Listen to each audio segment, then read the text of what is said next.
Good morning, everybody. Welcome to People That Pants. Tonight, we're going to talk about how cute mixed race babies are, apparently, because We Nick was love saying that mixed they're race very cute. babies. I mean, Come yeah, on. sure. They're Uh, fine. okay, I don't say it like this was my idea. I was more defending where there is something to be said about I want to have beautiful mixed race babies, and I understand why all the white Yeah. women say that. I get it. I'm not even sure this woman was white. She might have been Hispanic. I'm not sure. But that's okay. It doesn't matter. She was white Probably. But I thought she with an had an history. accent, but maybe not. I don't know. Anyway, It's just um, in. White people encompass a bunch of ethnic groups, so it actually has a bunch of accents. well, yeah, true. I thought she sounded Latina, but maybe I'm wrong. Anyway, that's not the Both point. those things could be true at the same time, actually. True. So you know W. Kamau Bell, right? I think. I'll pull him up. Hang on. You'll definitely go, oh yeah, that guy. Oh, actually, hold on a second. From our capitalist overlords, let us wish a season's greetings. In this troubling time, hold on, Larry. You have to pull me up on full on screen for all the people for a second. In this Okay. troubling time, we might forget what this season is all about. We might forget the spirit of buying. So it's Amazon Prime Day, motherfucker. How much have you spent? How much have you consumed? Consume. You ever I seen Dave? actually forgot that it was Prime Day. Oh, 3 days of Prime Day because they just keep extending it. I'm not gonna go on a rant, but it is interesting to me that it used to be just Black Friday, and then they're like, all right, Black Friday plus we're working on this new thing in July, and we're like, what? And they're just like, yeah, pretty much we have too much shit in our warehouse half the time, so we're making a new holiday, and we're just seeing if we can do that now because we have enough clout, and we're doing it. Um, and now, fun fact: both AliExpress and Walmart run 3-day shop festivals at this time. This Yeah. is how Hallmark made holidays. Honestly, give this 10 years, this might be codified as much as say Valentine's Day. Because what is Valentine's Day? You know what I'm saying? Yeah. I don't know. It's just food for thought. Black Friday isn't really a thing, but it's a thing. Correct. How long until this is a thing? Yeah. Anyway, here's the part that was actually fun to discuss. And I was just looking something up. I was looking something up to make sure that my information was still current. Why don't you like discussing capitalism? Oh You no, should. I like making fun of it. I just, I don't have anything to say because you covered all the bases and you're correct. So I'm just like, all Making right. fun of it? What do you mean? We need to give thanks to Adam Smith and the patron saints of the invisible hand. I guess Who's later on like tonight I'll go on my Amazon wish list and see if anything's on sale. Because that's the thing. Most of the shit I buy on Amazon doesn't really go on sale on Prime Day because it's like Stop. a normal price anyway. I'll be real with you. Prime Day is weird because I wanted to buy myself a new crossbody, and so I was gonna buy it a week ago, and then literally someone was like, "Hold on, it's almost Prime Day," and to myself I'm like, "Well, this is a random small brand that I'm buying a leather crossbody from. I don't expect Prime to really have nothing to do with this. But because I am one of those OCD people, I could not make myself buy it until Prime Day, just in case. You know what I'm saying? Because what if? And I See, wait. the thing is, No, no, most of the no, hold shit on. I That shit most was 20% off. But that's my point. Something I did not think would I be know. discounted. It is seeping into every fucking facet of society. And dude, give it 5 years. I'm waiting, not with joy, but is what it is. With Amazon, trepidation. Amazon medical coupons, bro. Amazon medical coupons. Let's fucking get it, baby. Well, they already have Amazon Pharmacy. Yeah, no, but imagine the concept of if you buy it 2 different times a year, you can get an Ancestry.com kit for $39.99 instead of $200. That's just the facts. Now, what if that was the case for, say, some of your medication or certain, let's not say essential medical treatments, but like quality of life medical treatments, like Yeah. dental work? What happens if on Prime Day it's buy 2 cavities, get 1 free? Oh god, I know that the doctors and dentists and shit in like 30 years are just gonna be like, oh god, it's fucking Prime Day. I got like 7 surgeries today. That's what I mean. That's what I mean. It's gonna be great. We live in a dystopia, bro. I love it. Yeah, the thing with Amazon, the reason I don't get much out of Prime Day is because the shit that I buy on Amazon is usually like $20 items anyway. So then on Prime Day they're like $19 instead of 20, and it's like, oh, okay, I guess that's savings. Okay, so what I'm hearing is you could take every dollar you save, right, and you put it into a big jar, and then at the end of the year, you on Christmas Eve, hear me out. Christmas Eve, you take it. You bring the entire stack to a strip club. First stripper you see, she has to be working Christmas Eve, bro. That shit sucks. And you just start making it rain on That would be lovely, but there's one problem. I also don't want to go to the strip club on Christmas Eve. Okay, but hear me out. You don't gotta stay there. But can you imagine the greatness of a Santa Claus walking into a strip club, unloading a fat fucking stack on the first stripper he sees? He doesn't even sit down. He just turns around and walks out. That is true. Dog, that's hard as hell. He's not sitting. He's not just hanging out at this strip club. He is making a fucking Christmas mission happen. And he's on his way. Milk and cookies out the door. Like, let's go. So just out of curiosity, I'm looking at my Amazon wish list now, and almost everything on here is under $100. Because pretty much the only thing I use Amazon for is like movies and comic books and like frivolous shit. One, you kind of moved that goalpost a bit from 20 to 100. But well, the average item is 20, but there's a few like $70 like there's a couple games in there, but most of them are under 20. I mean, I also got this. What is that? Fucking. Hang on, can I make this bigger? Nope. Box? Yeah, hold on. Oh, nice. Hello. Hold on. Yeah, let me try to not throw a bunch of shipping info in there, but whatever. No, I didn't see. Well, if I couldn't see it, the audience couldn't. So don't worry, no one's coming to your house. Yeah, it's one of those things. Like, what are you gonna fucking do, dude? Yeah, like I'm looking at my Amazon thing here, and it's like the price because they're all comic books and movies. It's like $12.84, $14.99, $14.99, $14.99, $17.99. None of those were the bad numbers, right? No. Oh, like here's this is expensive for my wish list. $77.62. I don't know why all your numbers when you say them like that, I just keep thinking that they're like dog whistle codes. And my head's like, what does that mean? Oh no, I'm just like going through my fucking list because again, they're almost all of them are comic books or Blu-rays, and then there's a few like Lego sets in there that take the average up a little. No, like, we were just talking off stream about how like certain things just get corrupted for certain people, and for some reason, I feel like just like a nice, respectable Caucasian man in your position starts saying numbers, and I'm just like, what's gonna happen? What does it mean? 14. All right, stop right there. Oh, whoa, buddy. Whoa. 14.63. Okay. 14. Are you telling me the price of something? I better Yes. be $14.99. Yeah. Okay. So there's a guy that I'm sure you know of named W. Kamau Bell. He looks like this. Yes. Yeah. That nigga got old. God damn.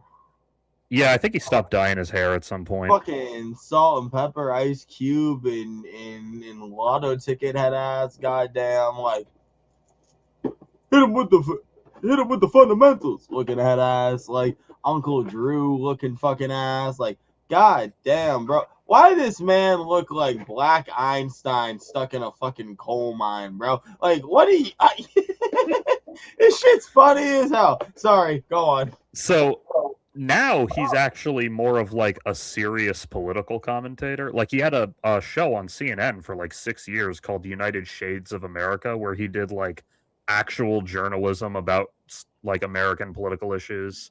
That's pretty cool. Rather infamously, he interviewed Richard Spencer and got him to fucking say a bunch of insane shit on the record with a smile on his face. Like what?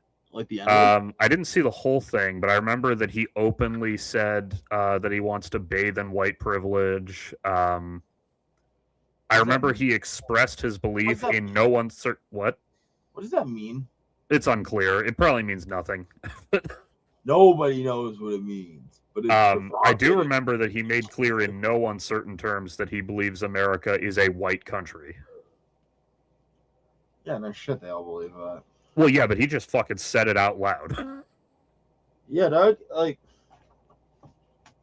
I mean, recently I've been listening to some stuff about Rhodesia from Behind the Bastards. Shout out Robert Evans. But like.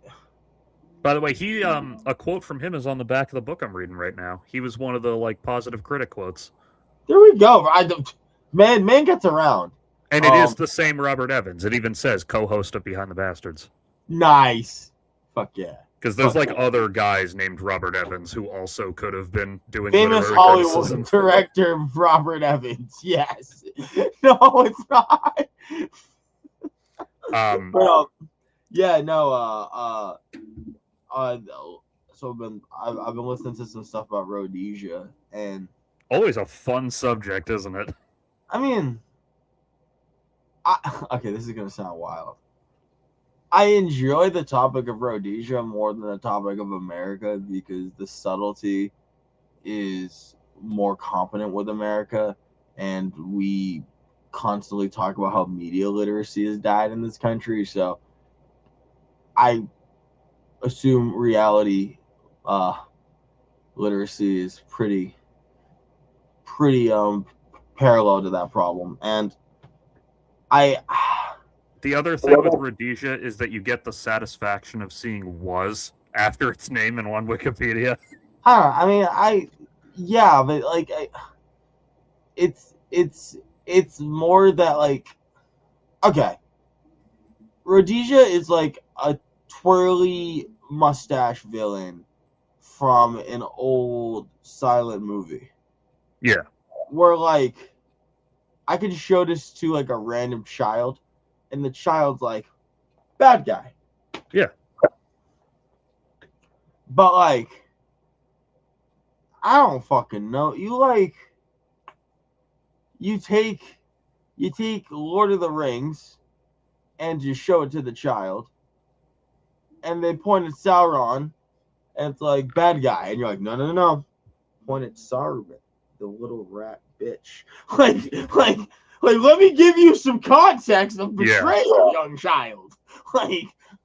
By the way, the other day on Twitter, when I was still able to use it, because I'm fucking suspended for no reason. They refuse to state why. I'm confused. By what? What are we talking about? I was getting to... Anyway, I'm banned from Twitter, but back when I wasn't... Where? Where am I banned from Twitter? What? I don't understand how you can be banned from the cemetery. Are you talking about X, the app for everything? Yeah, that's what they call it. Yeah, I'm suspended, and they refuse to fucking acknowledge my appeal or even explain why I'm suspended, because I never tweet my own shit. So it wasn't something I did. Okay, this does bring up an interesting topic. Do you feel wronged by this? I'm annoyed that I can't get an explanation, yeah. But at the end of the day, I feel like we've all forgotten that a social media app is a really complicated version of another dude's blog that we get to post on. Yeah, I genuinely what I suspect happened, because I've gotten warnings for this before, sometimes they think I'm a bot because I hit like and scroll too fast, but that's just because I can read a single tweet in like 3 seconds. Every time you say this, it just sounds so funny. Yeah, so congratulations, you're being punished for being literate. Anyway, when I wasn't fucking suspended, there was a guy on Twitter talking about how he met this like older, maybe 50-plus-year-old white lady at his job. And she was like very nice, and she had like a kind of Australian sort of accent. And so he asked her, like, "Oh, where are you from? Like Australia or New Zealand?" She goes, "No, I'm from Zimbabwe, actually." And he does the math on her age, and he's like, "Cool." Well, hold on. Why'd you leave? What do you mean? No, because she gets a green flag. Because she did say the word Zimbabwe. So that is the thing. She gets a green flag for saying the word Zimbabwe. Why'd you leave Zimbabwe? Yeah. Like, so he tweets this, and he's like, "Do I need to be scared of this fucking lady?" And someone in the reply says the same thing. The fact that she said Zimbabwe is a very good sign. yeah, I know things. Like, that's a green flag. Hold on. Like, have to examine further before I criticize this woman. She could just be the kid of Boers. I mean, they exist. I mean, that's the conclusion they came to, is that she's a normal person who just through bad luck happened to have been born there. Yeah, I mean, she left the slave state, so like, yeah. She also didn't join the militia trying to fight to keep the slave state. She did the best option. She's cool. Given her age, she was probably a child when Rhodesia fell anyway, so it's like not even really relevant. Yeah, but those guys got absorbed into some weird shit for a while. True. Anyway, the whole reason I was talking about this fucking thing is this W. Kamau Bell guy. He had a really fucking funny bit I always think of when I think of mixed race children. Because before he did serious political shows, he was a stand-up comedian, and he still does do that from time to time. But they discovered he was a really good journalist as well, so now he gets stuck doing a lot of that. So before he got into journalism and was still doing mostly comedy, he told the story about how his wife is white, and their first daughter was born in like fucking, I don't know, 2010, a few years before whenever the special was. Sure. And so half black, half white daughter.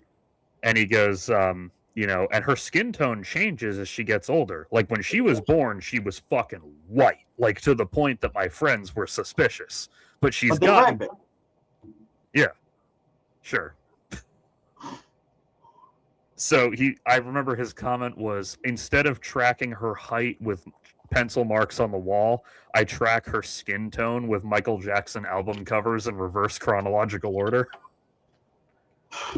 He goes like, right now she's at, like when she was born, she was at This Is It. Now she's at more like Black or White. Maybe in a couple of years she'll be at Thriller. Like,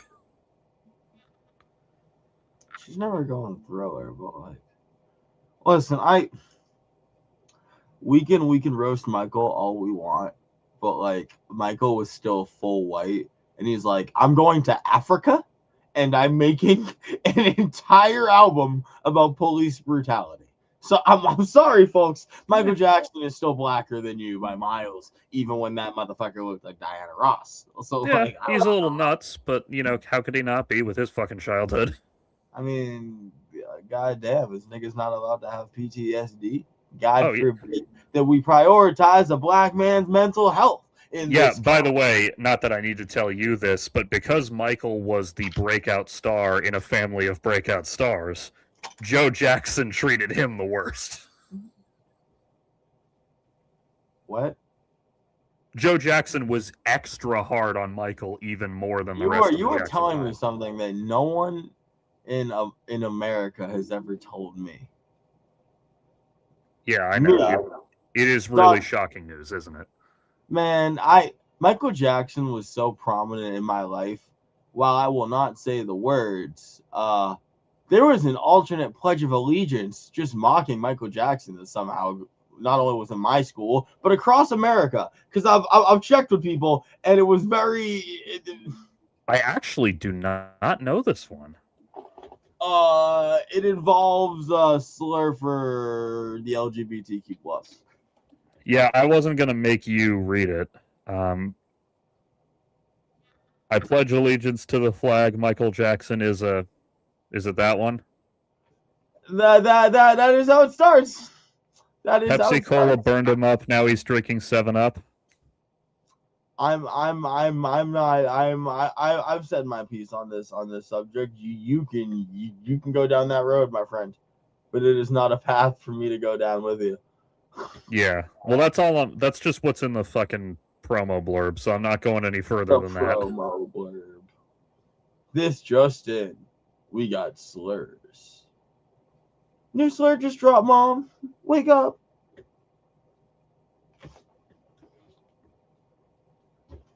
It looks like somebody made a different version of that without that word in it later on, because TikTok is showing a different version right here. Yeah, but listen, if it's on TikTok, the Gen Zers got a hold of it, Exactly. changed it up a bit, and then republished it. These motherfuckers tried to redo the wobble. Leave me alone. Like, it is, there is some stuff from past eras that is still funny, but unfortunately has a racial slur in it, so you have to tweak it a little for a modern audience.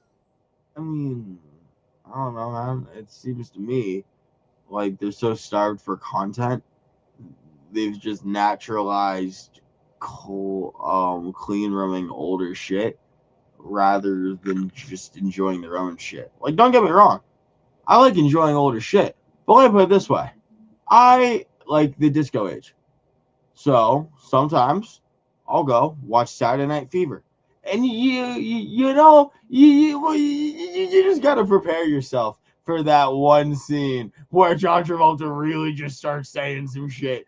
Like, similarly, I reminded my mom of this the other day. You've seen the original Superman movie at some point in your life, right? We're talking about the drunk guy. The Christopher Reeve one. I don't. So we're talking the first color one. Yeah, the 78 one, the Richard Donner. Yeah, yes, okay. It's not the first ever live action Superman, but it's the first like proper theatrical version of him. Yeah, no, because when I think about the first live action Superman, I think about the black and white dude who would literally show up like hammered. Yeah, that is the unrelated but similarly named George Reeves. Okay, that's why I was gonna check with you because they're like the original, and I'm like, do you know what you're saying? Or no, I was talking. So last year, right before the newest Superman movie came out, I rewatched all the old Superman movies, except for Man of Steel, because one, it sucks dick, and two, I'd seen it relatively recently. But did you watch the Snyder cuts? What? Did you watch all the Snyder cuts? No, though I have seen those, unfortunately. No, I only watched the like solo Superman stuff. So like the Christopher Reeve ones, the shitty Supergirl from the 80s, and Superman Returns. I feel like putting shitty Supergirl from the 80s is just a weird move. But you do you, boo. I realized I'd never seen it, so I was like, I should throw it in there. Fair enough. Okay, fair enough. So the original Christopher Reeve Superman from 78, first of all, great fucking movie still to this day. Still holds up. There's two scenes in it that instantly mark it as being from the late 70s. One, blackface. No, not quite that bad. But it does involve a black guy. See, why can't we have just 1 week where you're not telling me terrible racist things? No, this isn't terrible. He just happens to be black. It has nothing to do with him being black. Oh, fun. So in the actually iconic scene where Superman makes his debut and he saves the helicopter and he catches Lois Lane, like everyone knows the scene. The whole scene is completely fucking timeless. It would work just as well in a modern film, with one exception, which is that when Superman runs into the revolving door and comes out in the Superman outfit and then flies up to save the day, the most 70s black guy of all time is standing there and goes, "Man, that's a bad outfit." Folks, we just got to clip every single one of Larry's black cents and then just put it together for February. That's not me doing a black scent. That's me doing that particular actor's voice. I'm not doing blackface. I'm doing the face of this particular black man. But see, that's a good analogy, because you can dress up very recognizably as a black person without wearing blackface. But the face, though.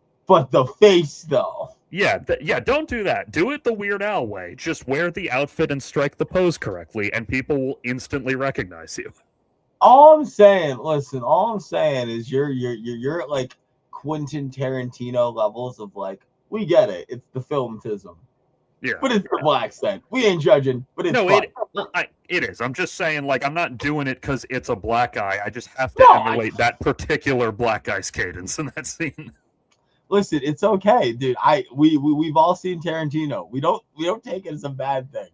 It's just code switching. It's great. The other thing from that movie that actually has aged somewhat badly is that during that opening, not opening, but when Superman makes his debut, he spends the whole night going around the city doing Superman shit. And one of the things he does is save a little girl's cat from a tree. Because, that's what Superman does. I have to ask, what are the firemen supposed to do? I think the fireman presumably would have showed up, but he just happened to be there first. So he's like, oh, I'll take care of it. Isn't he everywhere first? Well, not everywhere, but yeah, he just happened to be going by when he heard the little girl trying to get the cat out of the tree. He would hear the moment she first hollers. It depends on which version of Superman and how powerful he would he have is. the cat out of the tree. Anyway, Like someone would go to hit the one, and like she'd be surprised because the cat is teleported into her arms. Well, maybe that's what happened. I don't know. Anyway, he saves the cat. He gives it to the little girl, and then there's this. It just lingers on the same shot. She runs into her brownstone right there, and even though she closes the door, you can still hear the conversation inside. And she says, "Mommy, a flying man in a cape saved my cat from the tree." And then you hear the mom go, "What did I tell you about telling lies?" Jesus. I remember this. I was like, oh, 1978. I mean, wait, so do we see the girl get slapped in the face? No, we just hear the sound of it. So it could have been a spank. Either way.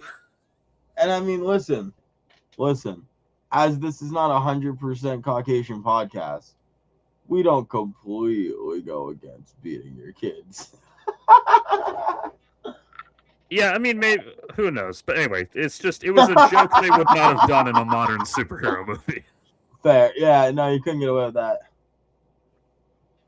Yeah, the thing with the black eye is a feature, not a bug to me. To me, that's like, oh yeah, it reminds me that this movie hails from an era where these things were made with no CGI.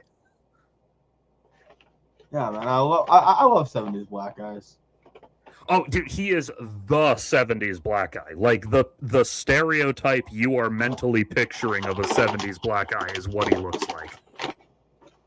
And for those of you at home who might not be me, I'm just going to say, this guy is the coolest guy you've ever imagined. This guy is not a pimp, but he's like a Will Smith cleaned version of a pimp. Yeah, he looks like this. Yeah, bro, at the time. Oh my God, I was almost there. I was almost there, man. Like I was getting to it. Like, I think he's just credited as pimp in the credits too. Well, he's a Will Smith pimp because it's plausible deniability. Yeah, actually, on something that stands out with this original movie, they depict Metropolis as being like a little seedy, like New York actually was in that era. I mean, it would be weird to think it was. Okay, actually, random question. Where did Superman grow up? Smallville, Kansas. And what state is Metropolis in? It varies dramatically depending on which version. In these movies, it seems to just be a stand-in for New York because it has the Statue of Liberty in it in the second movie. Because, like, I imagine in general, the culture's got to remain pretty proud and consistent, even once Superman moves there. I don't imagine it's like when like Bats first starts patrolling Gotham and they're like, it's a new era. Because I feel like Superman is so nice. All the people in Metropolis are just like, well, we're just doing our thing. Yeah, it by the way, one thing I like about the newest Superman movie from last year is that they actually give an explicit location of Metropolis in the form of the Delaware license plate on Lois's car. So that's cool. Anyway, um, yeah, like most Superman stuff when they show Metropolis, I mean it's definitely like a big city with all that comes with that, but it's generally portrayed as like a very clean, nice city. How do you feel like they should represent that city with the oncoming of Superman? Because I mean, I think they kind of had an interesting thing going with. Listen, I know we're not a big fan of Snyder here, but I think there was something of an interesting idea where it's like super Jesus-y. That can be done. I don't like when it is, but it can be done.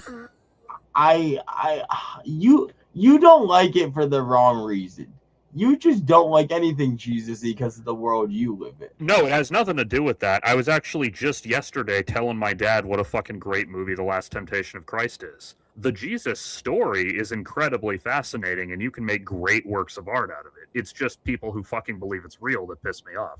So why don't you want? Why don't you think it would be cool to make Soup like a figure of worship when he essentially descends upon humanity? That's fine. That's not the thing, though. He's not a Jesus allegory. He's a Moses allegory. Okay, this is one of those great examples where like, dog, anything can be a Jesus allegory if you want it to be.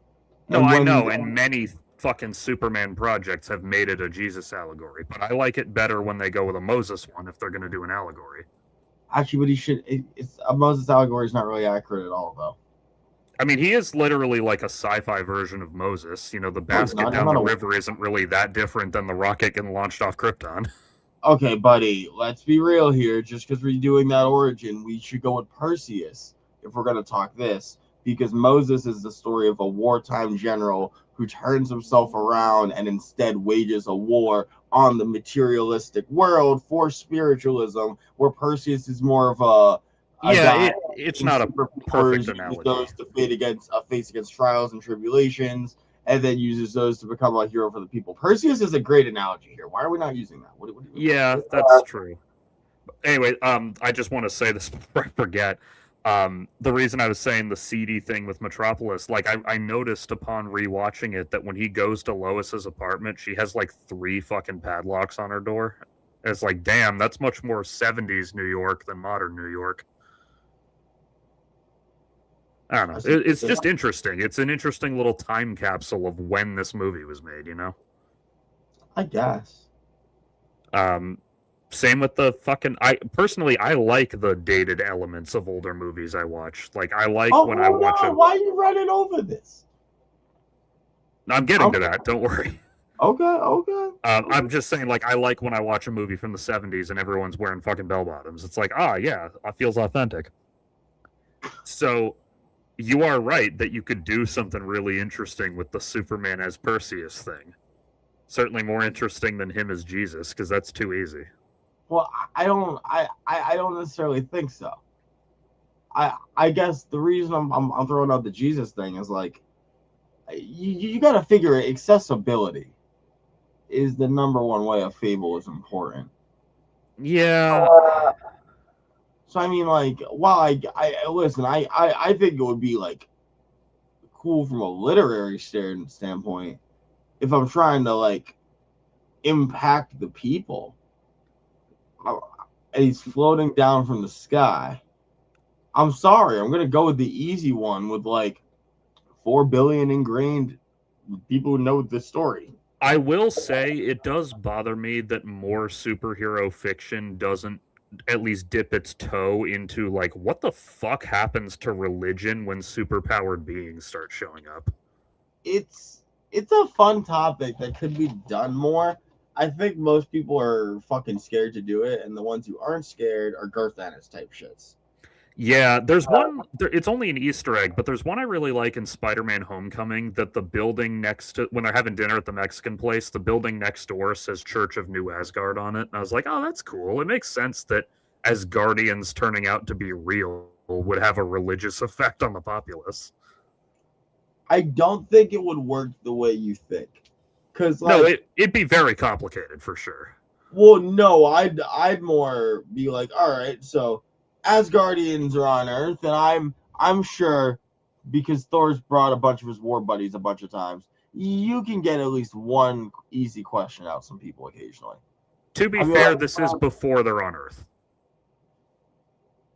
To be fair. So then, how do they know about them? Well, like, they know about Thor. Like, they know the Asgardians are real. This is just before the remainder of Asgard is living on Earth. Yeah, no, but Thor'd still come with like his drinking buddies a couple times. Oh, yeah, that's not impossible. I'm just saying they're not living on Earth yet. Yeah, no.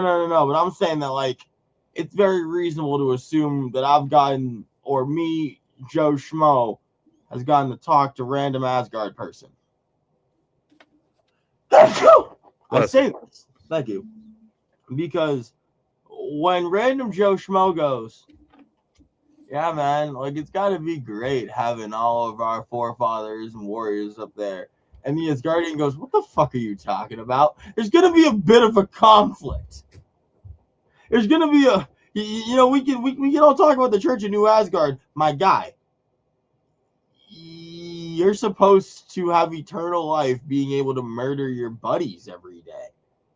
And you're telling me essentially I get like shitty fantasy country with fascist ruler and slightly extended life and forced diversity in the form of Heimdall and others?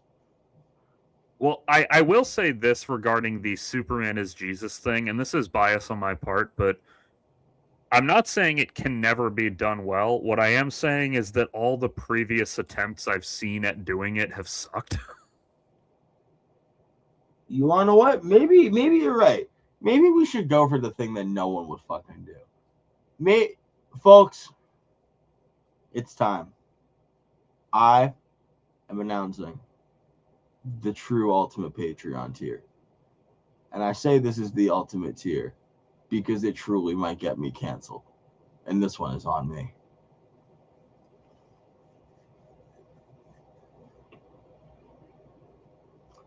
I will make the Superman Muhammad story.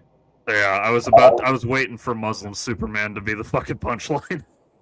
Punchline? What you talking about, bro? Oh, no, you're serious. I'm talking about depictions of Superman. You know, you are technically allowed to depict Muhammad as long as you don't show his face. You do realize the whole what you're technically allowed to do with these rules has never prevented any problematic person ever from like taking offense and then using violence and or other means to silence or oppress people. Well, true, but my point is, like, you can show Muhammad, and as long as his face isn't there, you are technically not being disrespectful. I mean, I'll be real with you, dude. Like, it's more about, I'll just get, like, a lot of threats against my life. Yeah, probably. Like, a lot of them. So there's a reason that Superman specifically is on my mind today. Why Soup's on the mind? Because this afternoon, I got to see this movie. Okay, so her face looks like the You Guys Are Getting Paid kid from Will Weird. Poulter? Yeah. A little. But, I think Will Poulter wearing a wig, bro. Well, they are both Australians, so I don't know what that has to do with it, but maybe they're related. I don't know. You can just see the convict in them. That is true. That is definitely true. But yeah, I won't spoil to the best of my ability, but I will say this. This little review blurb here is an inaccurate summation of the film. It is not a straight up bad film. I'm not calling it fucking perfect, but to call it bad is dishonest. Are you calling it good? It's pretty good. I feel like you have a low bar for stuff like that. I mean, I do judge these things less harshly than some, but like When Like, you it say wasn't- pretty good, I feel like that's positive and not neutral. But it sounds like it should be neutral from what you previously just said. no, I put it on par with like the first Guardians of the Galaxy movie, or maybe like What? You're tripping. The soundtrack carried them shit so far. not judging by soundtrack, because this movie does also have its needle drops, but you know. Yeah, no, but like Star-Lord had the intros with like it had the Toy Story thing where like the music flowed really well. Yeah, I mean, it does. The music is not as good, but like, maybe I'd put it on par with like Captain America: Civil War, like one of Okay. those era of Marvel movie where like, yeah, it's pretty good. Like I'll put it this way: if the worst that this new DC universe has to offer is a movie like Supergirl, we're in pretty good shape because Supergirl was pretty good.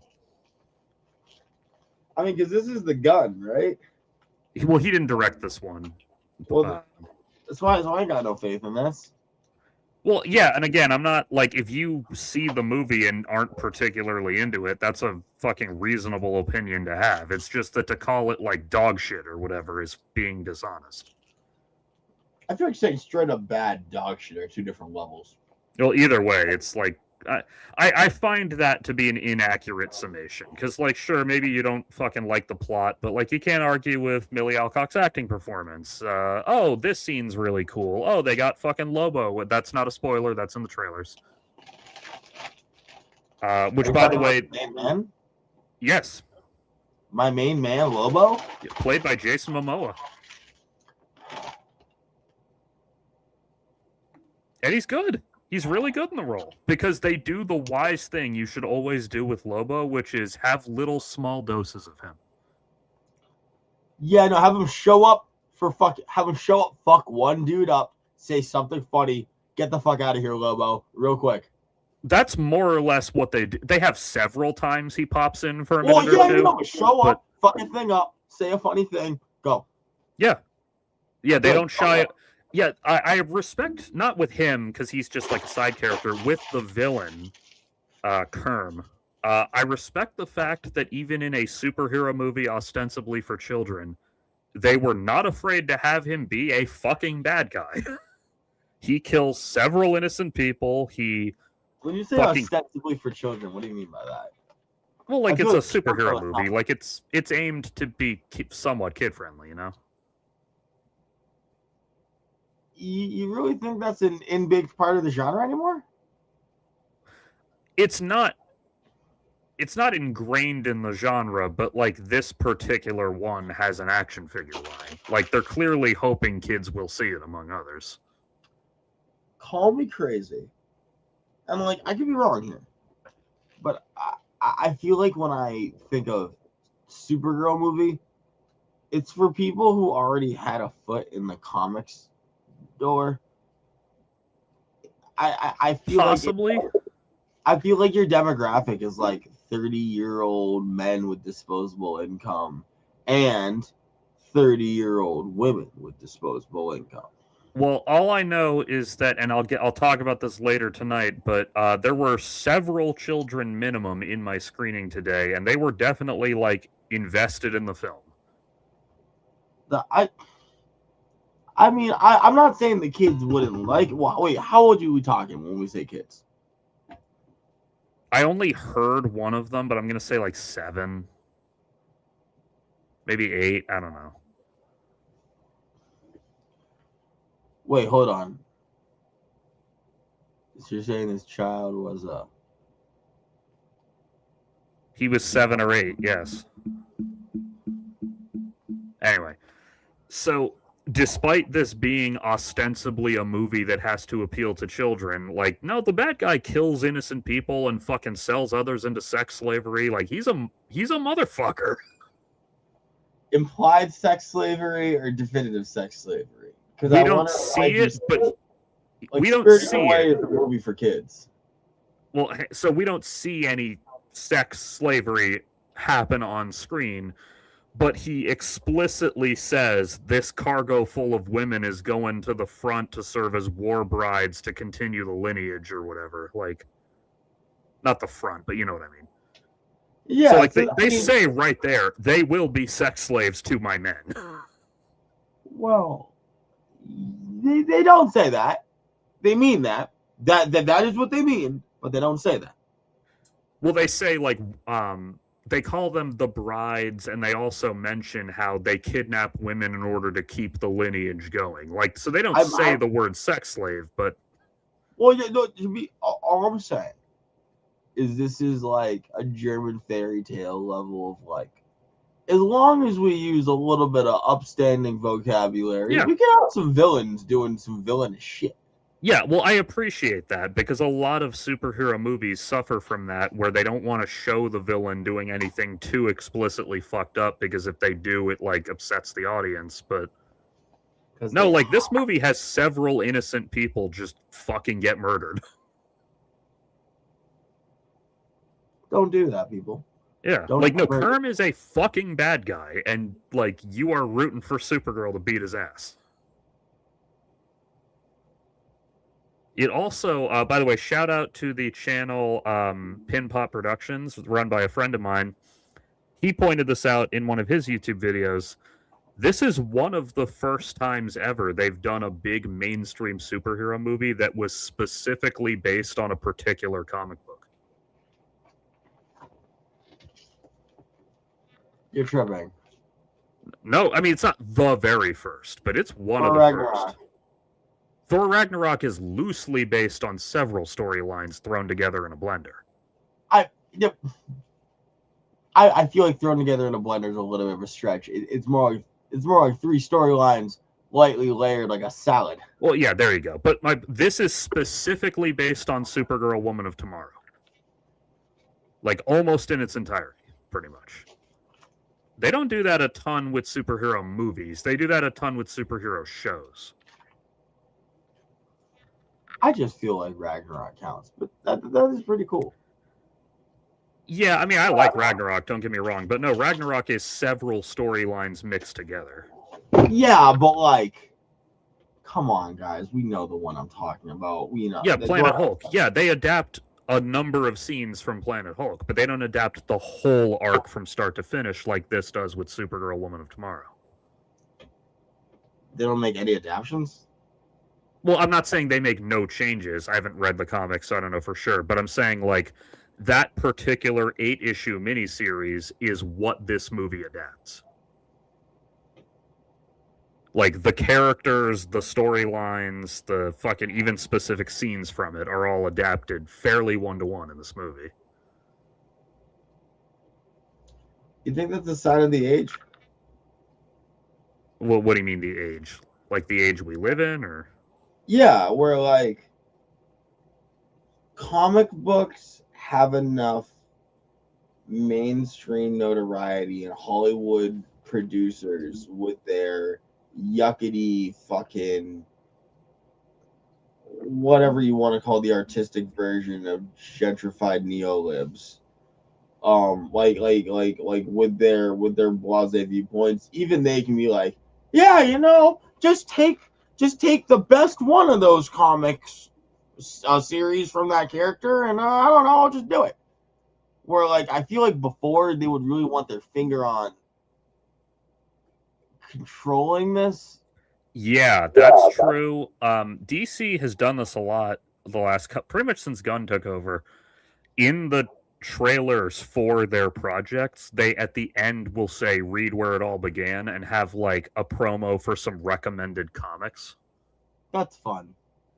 Like, not necessarily ones that are adapted into this movie, but like ones that inspired the tone of it. Things that are relevant. Yeah, like, so for Superman, like, they don't adapt All-Star Superman, but the tone is very similar. So the All-Star Superman was in their, like, you know, recommended titles blurb at the end. Okay, I always confuse these two. Is All-Star Superman the super perfect one who lived inside the sun? At the end, that's what he turns into. Yeah, okay. Well, that's the easy way to think about it, is he's the perfect one who lived inside the sun. Well, Like, actually, technically, we don't see him turn into that. It just ends with the very strong implication that he will turn into that. yeah, okay, that is very true. He's just they're birthing a sun baby, Superman, Yeah, 2001. basically. By the way, speaking of no spoilers, but this movie does some cool shit with suns and their various colors and what effect that has on Kryptonian physiology.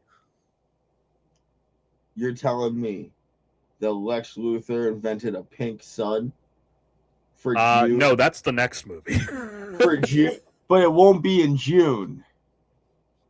Actually, I don't know what time of year the next movie comes out. Of course, we don't know till it's out, really, because they move release dates all the time. But it might be scheduled to come out in June, so that might happen. And it is supposed to have Supergirl in it as well as Superman and Lex Luthor. So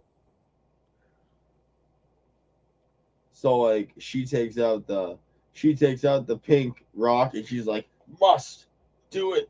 And then Clark and Lex just go full on like tweaking Craig. Yeah. And then Kara, meanwhile, gets hit by it too, and she's like, "Damn, I didn't notice how much Lois had going on, man." Anyway, But then they flip on their TV and it's She-Hulk twerking. yeah, I don't know. Italian. Yeah, that scene works in context, by the way. That's not relevant to this discussion, but that scene is perfectly fine in its context. It just looks weird. Okay, like, how do I put this? Does it work in context? Yes. Is it necessary? No. I mean, is any Marvel post-credit scene necessary? Yes. In the old days, yeah. Like very definitively, yes. By the way, something, how do I say this without spoiling anything? Can you remind me, what was the whole deal with Howard the Duck? What do you mean? Because he popped in a couple times. What was he doing? Going about his life doing his Howard the Duck business? I don't know. Howard the Duck's always around doing some weird shit in Marvel. He's just around doing Howard the Duck shit? Yeah. Okay, cool. Did you know, by the way, that in terms of adapting like mainstream Earth 616 characters, the first Marvel movie ever made was Howard the Duck? I did, actually, and it's very strange. Here's a better one for you. If you discount 616 and just say based on any Marvel comic, do you know what the first ever theatrical Marvel adaptation was? I don't. Red Sonja. Oh my god. That's discounting, like, because they'd done Marvel adaptations on TV, and sometimes those aired theatrically overseas, but that doesn't count. I'm talking, like, theatrically made. Red Sonja style shit bores me to death. I have watched all of the Robert E. Howard adaptation movies, and only, like, 1.5 of them were really good. So I think I agree with you. I just don't see the appeal. Like, I mean, there's no genre I just won't watch. I'll watch anything if you tell me it's good. Yeah, no, I just okay. I'm a big advocate that sometimes everything's derivative, sure, but when we're just taking something I already know and then just dressing it up in a suit because the suit looks cool. I don't know. We could have just. I kind of want to see the suit by itself at that point. It is worth remembering that not the movies, but the Conan the Barbarian novels date from like literally 100 years ago now. Well, that's what I'm saying. Is it's just a man out of time, and I get it. It's cool. A while ago. The first Arnold Schwarzenegger Conan movie is definitely worth checking out. I'd rather watch Dave the fucking Barbarian, bro. Like, yeah. My uncle's actually a huge fucking fan of those Arnold Conan movies, so I got him the fucking Arrow Video 4K box set of them for his birthday one year. Man, I want a copy of Grognak. Grognak? Grognak the Barbarian. Oh, that's a Fallout thing. Okay. I will get to that when I play Fallout. I actually recently watched the new Red Sonja movie, and I might have told you it fucking sucks ass. Which Fallout game are you starting with anyway? Assuming they don't do a re-release of the originals, probably just 3. Even if they did do a re-release, the originals are isometric. You're gonna have a bad time, and you're not. It's a whole different boat. It's just. I know, but I'd still at least check them out. Oh yeah, no, check them out. Don't commit to beating them though. Yeah. That's you'll have a bad time. Speaking of games and bad times, we're not even getting into the whole GTA 6 $80 no disc fiasco, because I think now they're backtracking and they're going to release a disc in time for Christmas or something. At least that's heavily rumored. Okay, so I hear bits and pieces of this through my coworkers, and maybe I'm insane because I just don't follow this. But like, I'm not giving you money. Dude, I've been waiting how many years for this game, and you want pre-orders? But there's what fiasco now? Oh, well, one, people just don't like that it's $80, which fair. I mean, that's just inflation. That's the one reasonable thing about this. Yeah, it is slightly inflated from the price of a normal game, but maybe that's justified based on how big it is. But I mean, consider Mario Kart World was $70, and look at the money that went into the development of the 2 projects. This is yeah. crazy. But the other thing is that when they put up the pre-orders the other night, roughly around the same time, came with it the announcement that if you buy the physical version, it's just a plastic box with a code sheet in it, not an actual disc. Yeah, because they're copying Nintendo. It's evil. Well, now what they're claiming is that it's to prevent leaks, and that after launch day, a disc version will be coming out. Well, of course they claim that. They're hoes. Yeah, I mean, I'll probably wait for that version. Like, I've waited so long for this game, I can stand to wait another couple weeks to actually be allowed to own it. Don't get me wrong, it's cute that they think that, and like that I won't have a version before that disc comes out. Yes, Nick has his ways. Like, it's cute. I actually had to use a little bit of your magic the other day to watch a movie because the DVD of it that I rented from the library started having glitches halfway through, so... Yo ho, start on the waters, like... Oh yeah, no, I do that somewhat often. Like, whenever I can't find it elsewhere. Like... I gotta just get... I'm about to get like a 10 terabyte drive. And just... I am strongly considering doing that and like burning all my old DVDs. Now, granted, like most of that shit isn't hard to find if I needed to replace it, but still. Isn't hard to find right now. That's the thing. Now, most of it will probably continue to be relatively easy to find because it's relatively mainstream shit. The shit I'm concerned about Lost media never expects to become lost media, though. Well, that's the thing, is like I own some movies that are obscure enough that they could, but like the versions I have are from Criterion, so I'm not concerned about like disc rot or them going out of print, because Criterion, most of its shit stays in print pretty indefinitely. Like, if my Blu-ray of The Last Picture Show fucking catches on fire, all right, worst case scenario, I can just buy another from Criterion. Yeah, but what if the American Civil War happens? Well, if the American Civil War happens, I have way bigger problems to worry about than my DVD collection. I don't know. It would be a lot easier to worry about them if they were stored on one convenient drive. That's why I'm thinking about doing it, like, just in case. There's a few things I have that are old enough and obscure enough that finding them again would be a pain in the ass.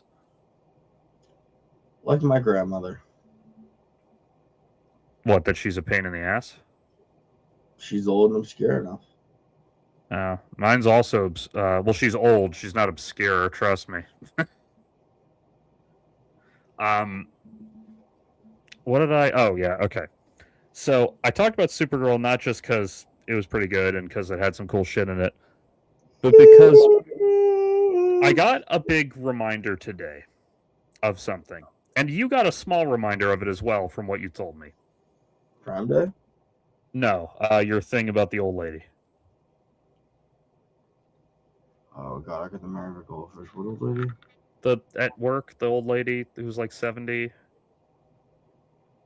Oh, the old lady who hit on me today. Yeah. Yeah. Okay, I didn't know if you wanted me to say that part without your approval. Oh, Now, so you they were want. probably, yeah, you were probably unbothered by that, which is fair. I'd probably be unbothered by it too. It depends how far it goes. Yeah, As long as people don't touch me, that's fine. exactly. So, not so much about that old lady, but about social interactions in general. So, there's a thing, you can see it on my little display name. There's a thing called the social contract. And when you live in a society, you have to some degree an obligation to abide by the social contract. Do we live in one of those? We're supposed to. Wait, so you're saying we live in a society? Yes. Okay. Now, most of how to be like to basically uphold your end of the social contract is pretty easy to do. I don't know. I mean, I actually disagree with that, but go on.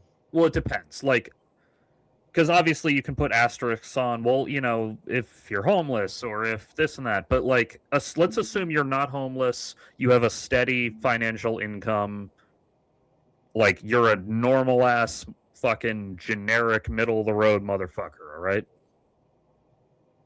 If you are one of those people, there are certain things that you are obligated to do for the good of your fellow human beings. Things such as not smelling fucking terrible when you're in public, or not screaming like a lunatic indoors.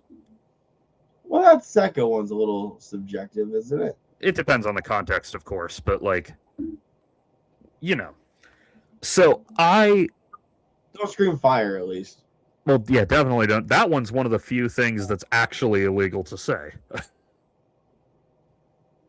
And this is the part where you cue the Trevor Moore, it's illegal to say bit. Now, something else would be completely illegal to say.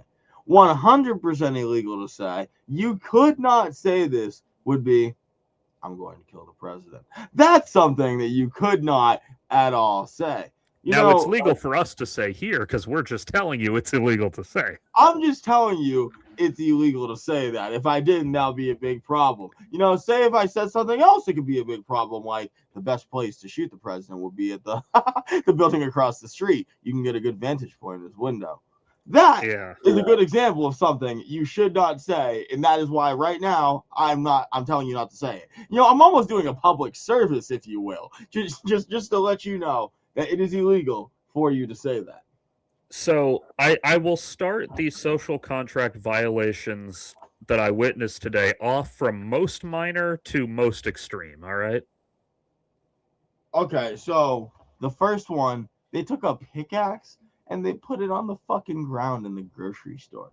Like that thing is filthy, and that is the most minor offense. It wasn't that bad. No, the first one was just there were kids in the theater, and every now and then I could hear them talking. That's a little annoying, whatever. It wasn't bad enough that I had to say anything. One might argue kids are not adherents to the social contract. No, but their parents should be, is my point. That is true. So, like, whatever, if I hear, like, a kid talk occasionally in a movie, it's not that big a deal. I even expect it if I'm at a kid's movie, which this movie isn't really, but it, like, kind of is, like... I mean, you said yourself, it's adjacent at the very least. Yeah, like, I'm not shocked to see 8-year-old children in this theater, is my point. Whereas if I were seeing, like, one battle after another and there was a fucking 8-year-old there, I'd be like,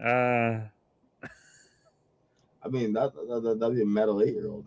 Oh, I mean, I don't think I saw a ton of R-rated movies in theaters when I was a young child, but I saw a million of them at home. So I'm not exactly one to judge either. I have a similar experience, and I'm forced to come to the conclusion my parents did not care about me seeing R-rated movies because it was a bad influence on me. My parents were not going to deal with the social stigma of being parents who let their kids go to an R-rated movie in theaters. Well, yeah, there's that, and there's also just the simple matter of most of the R-rated movies coming out when I was a young child were the type of movie that I wasn't interested in as a young child. What kind of movies are you talking? Like, if I go back and think of, like, the R-rated movies I'd see trailers for when I was, like, 9, they weren't R-rated for action reasons, which is what I was into at that age. They were R-rated because they were, like, adult character dramas with nudity or swearing or, like, sexual violence in them or whatever. Imagine a Larry who wasn't interested in sexual content. I can't. Well, I said sexual violence, to be clear, but and I'm not particularly interested in that. But no, like I saw plenty of R-rated movies when I was a kid, but they were R-rated movies like Terminator or Animal House. Like, yeah, I see why those appeal to a kid. Fair. Thanks, Whereas, Scott. like, no offense to a movie like fucking There Will Be Blood or whatever, but like that's not really the type of movie a 9-year-old is dying to see most of the time. I'm an oil boy. Yeah, exactly. I've abandoned my child. Nah, dude. So, what? Like, isn't there a bit where like someone had the little kid dress up as him for Halloween? Probably. That is just really great. Like, There Will Be Blood's a terrible example because I want children to watch that just for the funniness of it. Yeah. I'm trying to. Was there ever a time that I saw like a really inappropriately young kid at the theater?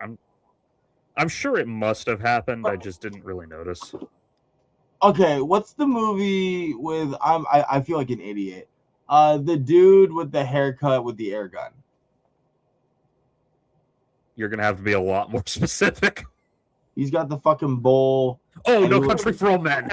Thank you. No, I was like, I really don't. Hey, So I I really see don't that have anymore. was- Yeah, I thought I'd given you enough. The guy with the haircut with the air gun. I literally thought that was enough. For just a second, I thought you were talking about They Live. No, because the air gun was the part that I was like, no, you know what I'm talking about. Well, that's why I was like air gun, and then I'm like, oh yeah, I guess the thing uses compressed air. Yeah, he explained it at the beginning. It's a fucking cow gun. Yeah, I forgot that used compressed air and not just magnetism. But whatever, it doesn't matter. Yeah. Anyway, what were you saying about that movie's fucking amazing, by the way. I watched it again recently. I think that's also like just if dress up your child like that guy. You know, like maybe don't let them watch the movie, but you like know how parents will dress up their kids anyway. Especially when they're young enough to not have a say in it, yeah. Yeah. So like dress them up as like that guy, or like I want to see like very specific funny ass costumes like that. I think maybe once, I don't know why I saw this because I didn't even particularly give a shit about it as a kid, but I remember when I was, I guess, 11, the animated version of Horton Hears a Who came out. Like the Steve Carell one. Fuck, I don't even remember which studio made that. But I distinctly remember that someone in that theater brought a fucking actual baby. Yeah. Like a 6-month-old fucking baby. Like, why? Well, because people are stupid. I know. Like, the baby's not going to remember this. I am the Lorax. I speak for the trees. And for some fucking reason, they're speaking Vietnamese. It's the greatest. It's the greatest thing ever. So, okay, so there's a couple kids in the theater. Fine, whatever. It's not that big a deal. And then when we're walking out, there's, you know how there's like the little benchy table area in the lobby of the movie theater? Yes. So there's a lady sitting there on her phone, and she's got like a little kid with her, like fucking 3, 4. Of course she does. And he's playing with some little thing or whatever, and he's like crawling all over this disgusting ass fucking rug. And first of all, that alone is like, if I were a parent, I'd be fucking concerned about that, because who knows what that fucking rug has been through. Yeah, but like we're really starting that immune system off with a strong microbiome, baby. Like that is true, but that's not the problem. The problem is the kid is like crawling out, playing with his thing, like right into my path. And of course, I can just walk around. That's not what bothers me, because again, small children don't know how to adhere to the social contract. What would Kyle Broflovsky do? He'd probably kick the baby. Kick the baby. This Kick wasn't the quite a baby. baby, but he was close. No, literally first thought the candy was kick the baby. But the mom, like, I think she did a half-hearted, like, hey, come here, don't be out there. But she's like staring at her phone while her kid is getting in people's way, and I'm like, bitch, you can cheat on your husband later. Like, that's probably what she was doing. I don't know. I'm paraphrasing Louis C.K. there, but I don't know, dude. I listen. Let's not be misogynistic. She was just let's just be racist. She was just being white, okay? Like, I like that I didn't say her ethnicity at all, but you heard mom not controlling her children and correctly guessed her ethnicity. I also heard mom wasting money and not respecting the people around her spending it, and I was like, Yeah. that's a white person. Now, granted, I only caught a passing glimpse at this lady, so she could have been light-skinned Latina, but she looked white. Nah, man, nah. Like the fact that you were not hearing fire, seeing like boomerang around the corner chanclas, and overall had a completely non-anxious time. That was not Latina. Yeah, maybe it was the kid who looked half Latino. I don't know.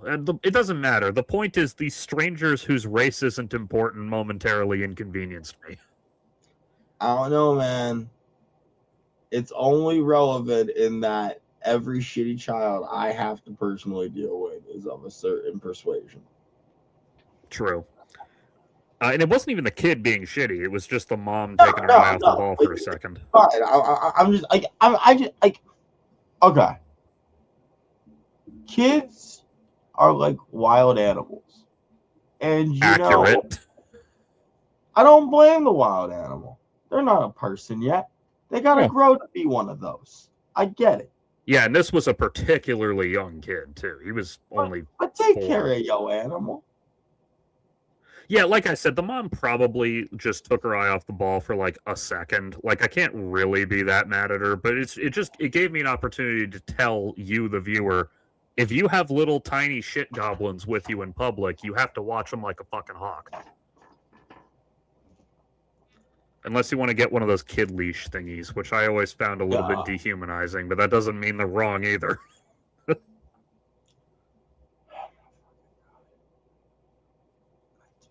At least they put them on backpacks now. Dog, no, how about this? You don't get to just have phone time anymore. Screen time is for children, and you have a child now. So you gotta just focus up.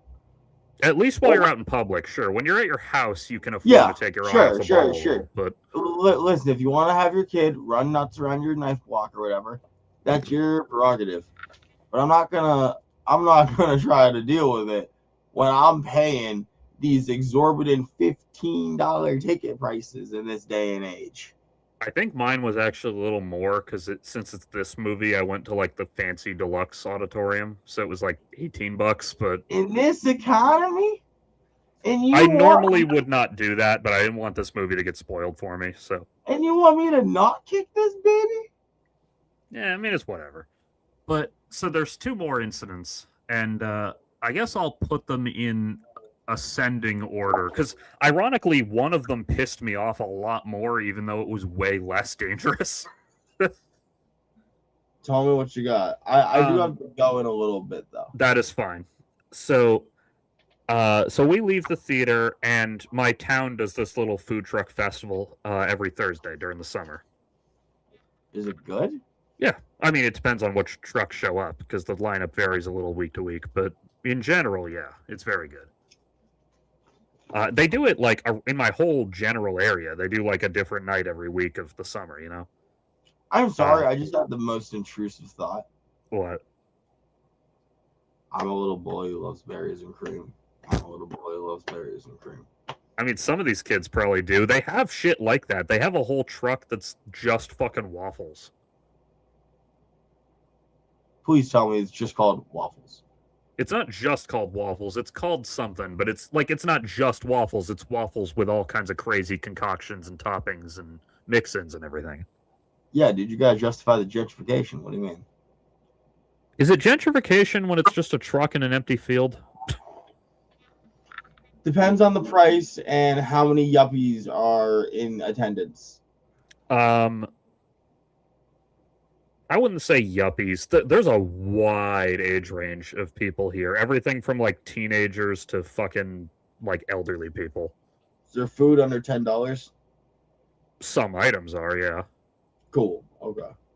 Like I said, the truck lineup varies, so sometimes you'll get a place that's a little overpriced and sometimes you don't. Okay. And plus it's food truck food, so it's always marked up a little, but it's pretty good, so we put up with it.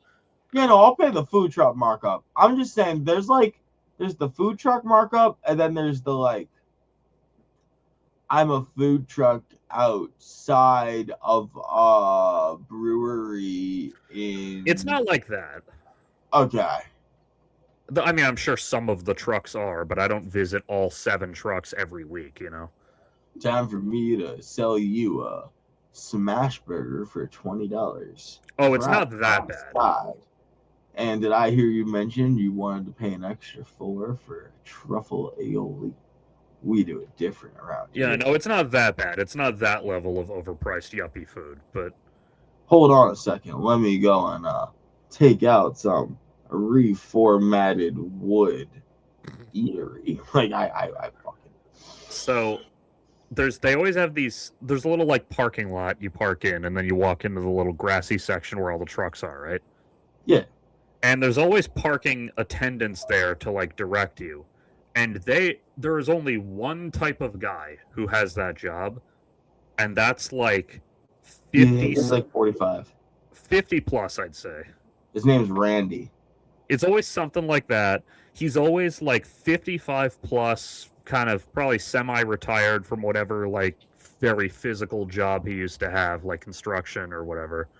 If somehow men had Boy Scouts and like Midwestern dads were the Eagle Scouts, this would be the guy who couldn't put a fucking fire together. That's accurate, yeah. But would still insist on like buying a very big knife. Yeah, exactly. That exact Oh, type dude, of dude. I know the exact type. Like Fucking like shaved head, fat, dumpy, like inarticulate, fucking low class goddamn Boston accent, even though you don't live anywhere near Boston.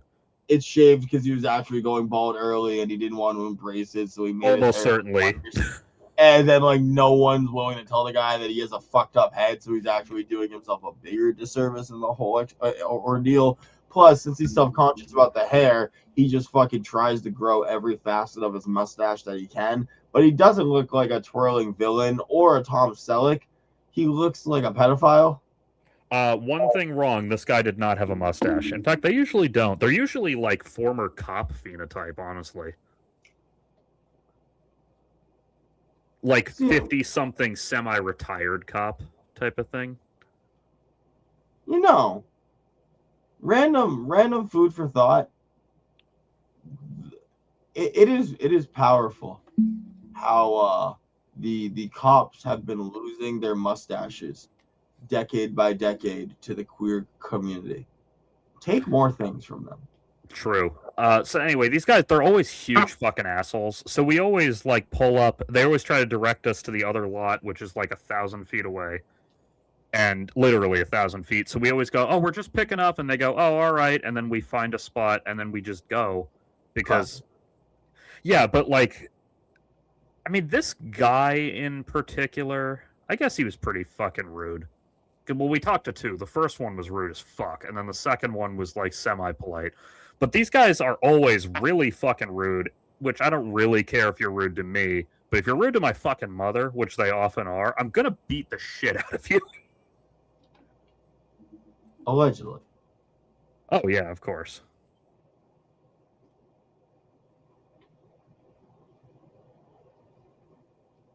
Hang on.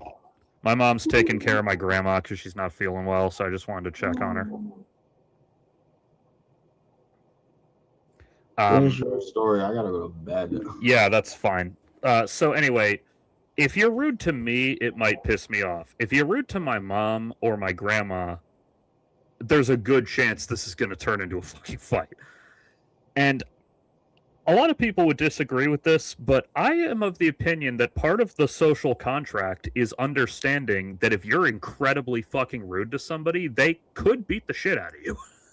They shouldn't necessarily, but they could, and you should be aware of that fact. I don't feel like you're talking about the social contract anymore. It feels related in my head. Anyway, when you're like a fucking 60-year-old retiree who can't walk without his fucking golf cart, maybe don't pick fights with people much younger and healthier and fitter than you. I think this is just like rules of cordiality. And, That, well, yeah. But I consider that part of the social contract. Well, nah, dude, you don't got to be decent to be a part of civilization. You just got to accept what you get and give what is your share. Yeah. And they're always in those fucking high-vis shirts, too, even though it's like the middle of the day. Which I'm sure that's regulation, but still, it kind of tickles me. Yeah, it just tickles me to see a guy at like 4 p.m. wearing a high-vis t-shirt, and I'm like, I think you're good, buddy. So to be clear, did you get into a fist fight with a guy? No, he wasn't quite rude enough. Boo. Oh, well, my mom wasn't there this time. Boo.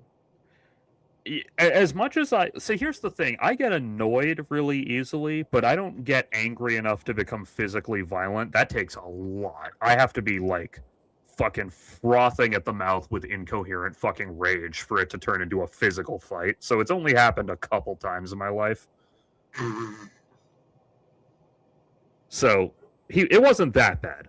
No, what was bad was that on our way back from there, a guy in a pickup truck nearly killed us and then looked at us like we were the assholes.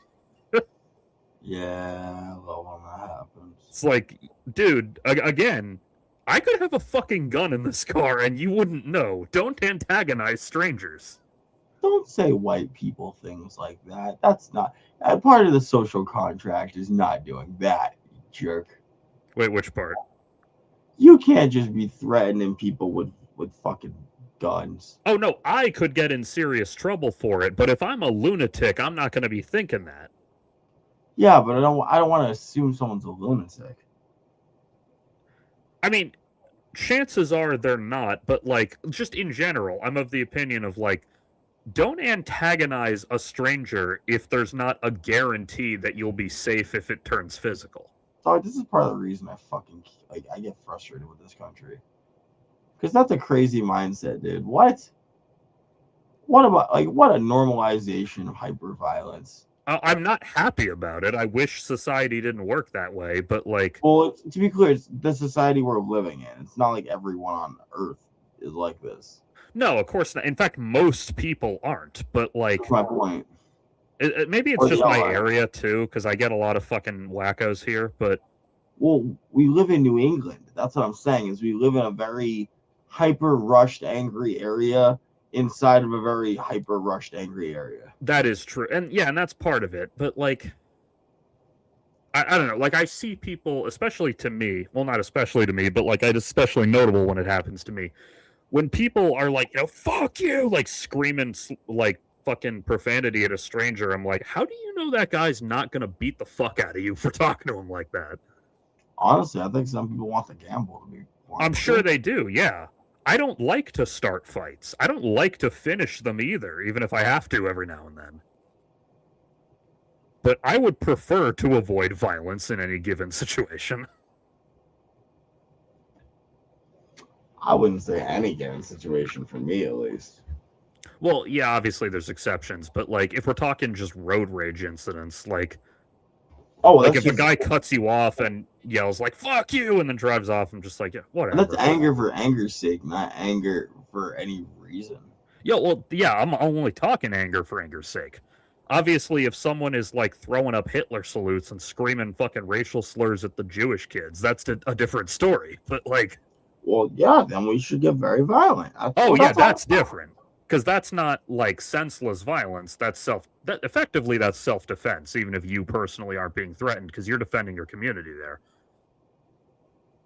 This was just a case of guy in a pickup truck thought that we would back down, and then we didn't. And then even though we had the right of way, and then he was mad at us. It's like, bro, do you see the light? That light means I got the right of way to go here, my friend. But did you see his big pickup truck? Yeah. But that means he's cooler than you. And because his dick swings, he can do whatever he wants. If it were a cool pickup truck, I'd say that. But no, it was a shitty pickup truck. And also, he was nowhere near old nor grizzled enough to be driving that truck, because he was like my age. I don't know. If it's a grizzled truck and a young guy, he will fuck you up. It wasn't a grizzled truck. It was the kind of truck that's never touched mud, no matter how much he fucking pretends to be a roughneck. Okay. Oh, okay. Got you. No, this was like a sparkling clean white pickup truck being driven by like a 25-year-old with a neatly trimmed beard and clean clothes. Like, fuck Yeah, you. dude, his dick is so huge. What do you mean? Sure, buddy. I mean, I'm sure that's definitely why you grew that overcompensation beard. To be fair, guys like that are usually or more likely to be carrying than you are. I told you to get your fucking LTC. Yeah, well, that's the thing. That guy could potentially be carrying is why I didn't antagonize a further conflict with him. I just said fucking asshole and then drove off. Gotta love America. Yeah. But there are, like, specifically what I'm talking about are times when someone who... It's always old people, I notice, and I'm sure that doesn't fucking... I don't need to convince you of the truth of that, because you've worked customer service. It's just entitlement. Yeah, it's always like old people, especially old guys, who are try to like physically threaten me, and I'm like, dude, I'm 7 inches taller than you, and my spine still works. Like, this ain't gonna end the way you think. Yeah, but like, listen, consider it from their perspective. Okay, normally the Skyrim protagonist kills the giant. Yeah. So, like, they think they have good odds. Oh, right, because I'm the giant. Ha ha ha. Haha. I'm only 6'1", dude. I don't know why you keep saying I'm the giant. Because you just remind me of the giants from Skyrim. I know that's not helped by the fact that I'll occasionally walk into my backyard naked. When you say shit like that, it definitely, like, really, like, sold me on the idea. That's not like a habit I make. I just did it like the one time. But And like, it was like the middle of the night. No one was awake. that's why it's even funnier. Like, So I'm sure you've seen this fucking meme before.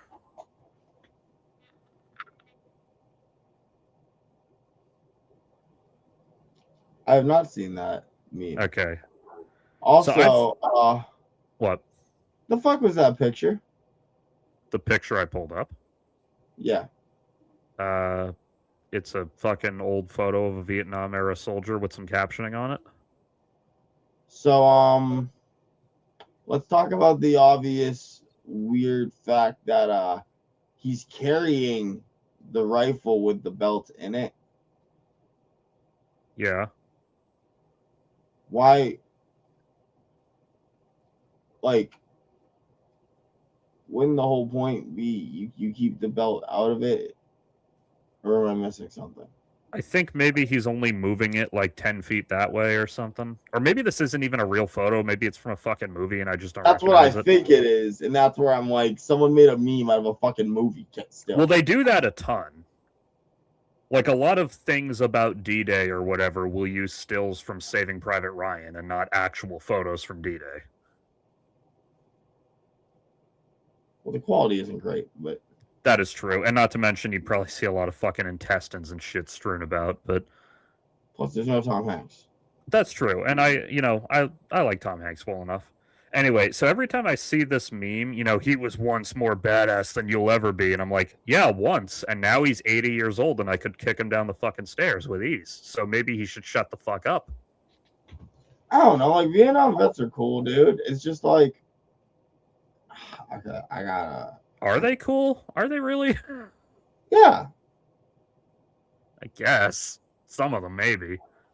They're cool because they were sold the idea of being in the World War II military, then immediately got hit by modern colonialism, came Yeah. back, and were essentially had the whole populace mad at them because civilians are stupid enough to not understand you're supposed to be mad at the people sending the troops, not the fucking grunts. The people cry out for MASH. The people need MASH to teach them the way. Oh my fucking god, dude! No, MASH actually I was talking about this like the other day.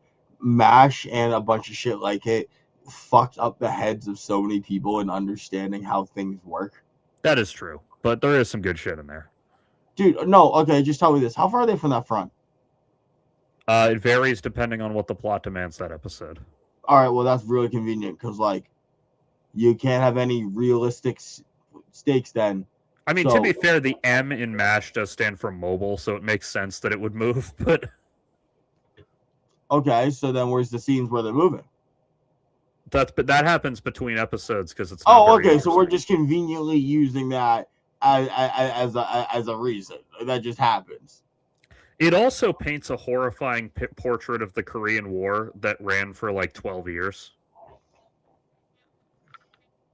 I mean, dog, like they had like 12 Christmas episodes in that show, or however many seasons they had. So yeah, but like they needed people because they were still keeping crazy on board. Yeah, like it. That happens with a lot of shows, honestly, that take place over a limited time frame, but then forget and do Christmas episodes every year, even though they shouldn't. Like that happened to that 70s show. They have like 8 Christmas episodes, even though it's supposed to only take place over like 4 years. Yes, I know you're singing "Suicide is Painless."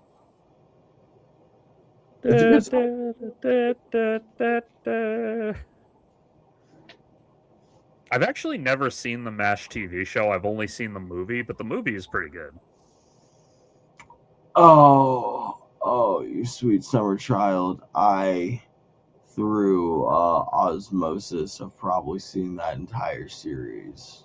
Yeah, I've never like watched a whole episode, but I've seen solid chunks of it also because my dad was watching it on TV Land like yours was. Yeah, so because the movie came first, right? Yeah, the movie was like 70, and then the show started in maybe like 72. Let me just put it this way. Hyperflanderization with no actual concept of the pattern happening. That is what I've heard. It's all different actors and shit too, so. Yeah, but like it's fun because I even try to point some of this shit out to my fucking parents, and they're like, "Shh." I'm like, "Okay, you know, this is white girls with The Office." It's funny too because like when I think Hawkeye Pierce, I picture Donald Sutherland because that's who played him in the movie. But to like anyone else, they picture Alan Alda, who played him in the show. Jesus Christ. Right before we go, speaking of both, I gotta go. That's fine, but I just want to tell you this. Speaking of both Alan Alda and shows that did long-term brain damage to the American populace, my dad is fucking rewatching The West Wing right now. You were telling me about that. You're still mad, huh? It's not that I'm still mad. It's just irritating to me that he never watches any of the really good shit I tell him to, and instead he rewatches shows he's seen already. You know, I can really sympathize with that. So, he did at least finally watch Star Trek Deep Space Nine, though. I mean, it took you a while to get here. No, I'm talking about my dad.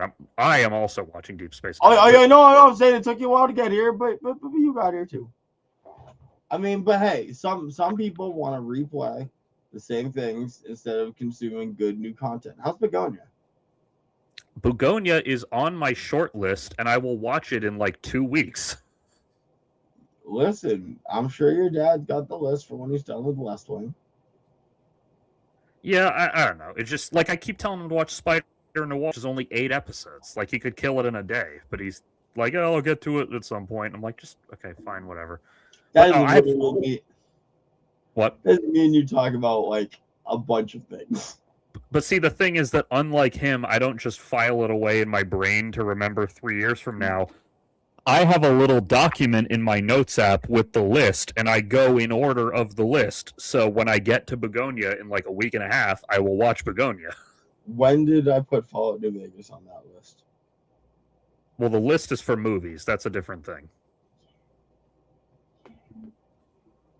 I'm just talking. I'm talking short-term commitments here. Like if I told him watch Supernatural and he didn't get to it right away, I understand because that's 15 episodes or 15 seasons of TV. Okay, fair. Whereas like a 1-season, 8-episode miniseries is like, again, you can kill it in a day or two. Fair. Like with like I have a big watch list of TV shows I've been recommended, and those I will get to at some nebulous point in the future. But Begonia is a 2-hour movie that I can kill on a Tuesday night. So it's on my short list.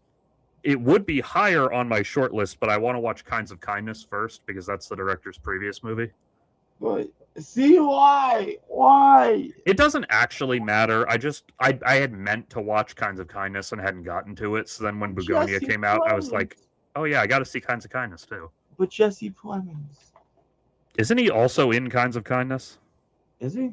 Maybe I don't know. Maybe I'm imagining that, but I'm that movie's sorry. an anthology thing, so like it has probably a fucking really large cast. True. But hang on. I can't really put this on screen because it's on my phone, and I don't have the sync between my phone and my computer because fucking different devices. But Hack and a fraud. 6, 9. okay, in 13 days it will be Begonia time.